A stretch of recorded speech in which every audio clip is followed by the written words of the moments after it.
रामधारी गुप्ता, प्रतिलेखन संख्या 79/80।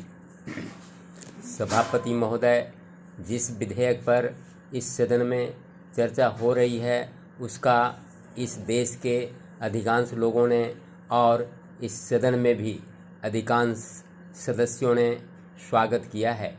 इसलिए इसमें दो राय नहीं हो सकती है कि यह विधेयक जनोपयोगी है।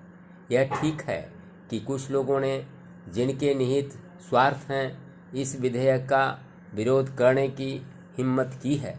ऐसे लोगों में जनसंघ और स्वतंत्र पार्टी, जिनकी पूंजीवादी नीतियां हैं, उनका विरोध करना स्वाभाविक ही है। मैं आपके माध्यम से मंत्री महोदय से कह रहा था कि जहां तक विधेयक का स्वागत करने का प्रश्न है, यह जनोपयोगी है।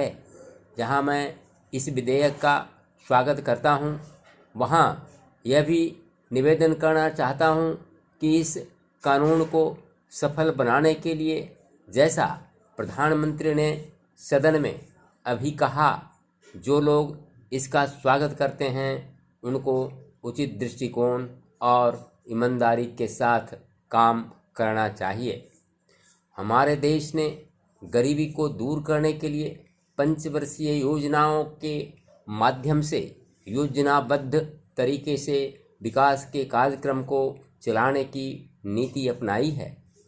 विधेयक के सिलसिले में जहां यह विरोध किया जाता है कि इस विधेयक से एक तानाशाही पैदा होगी, अधिनायकवाद होगा, वहां मैं यह निवेदन करना चाहता हूं कि यह विधेयक उन लोगों पर जो पूंजीवाद के जरिए से, एकाधिकार के जरिए से हम पर नियंत्रण चाहते थे और जिनकी पूंजी इस विधेयक के अभाव में बैंकों के माध्यम से बराबर बढ़ती जा रही थी, रोक लगाता है।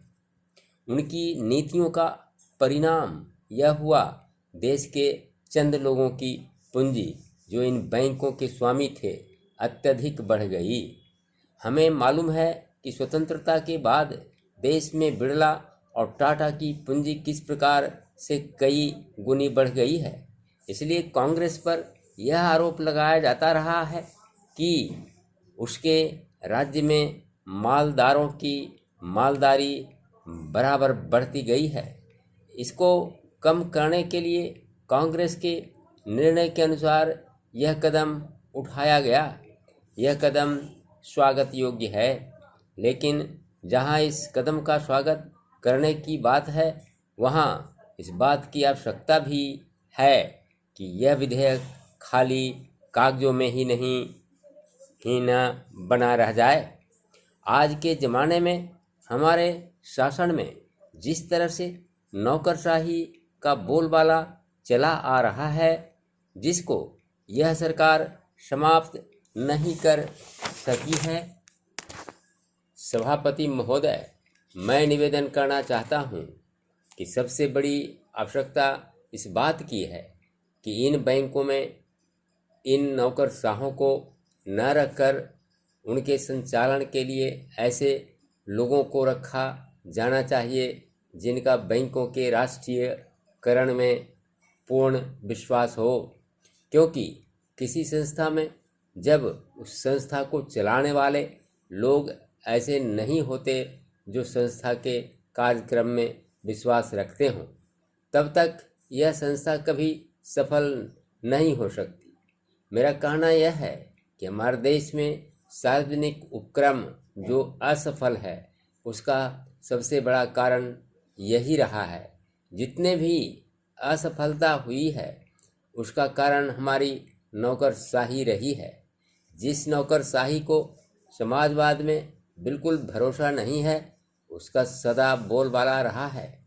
इसका परिणाम यह रहा है कि एक ही ओर तो इस देश में छोटे छोटे मामलों में बराबर देरी होती गई है, निर्णय नहीं लिए गए हैं, और दूसरी ओर उसके होने वाले लाभों से गरीबों को दूर रखा गया है। बैंकों के राष्ट्रीयकरण के बाद इस बात की आवश्यकता है कि बैंक गांव में जाते।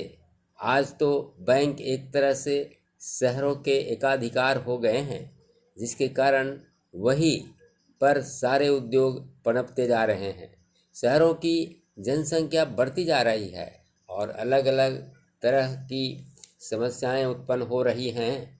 उनको दूर करने के लिए आपके बैंकों को गांवों के अंदर जाना पड़ेगा।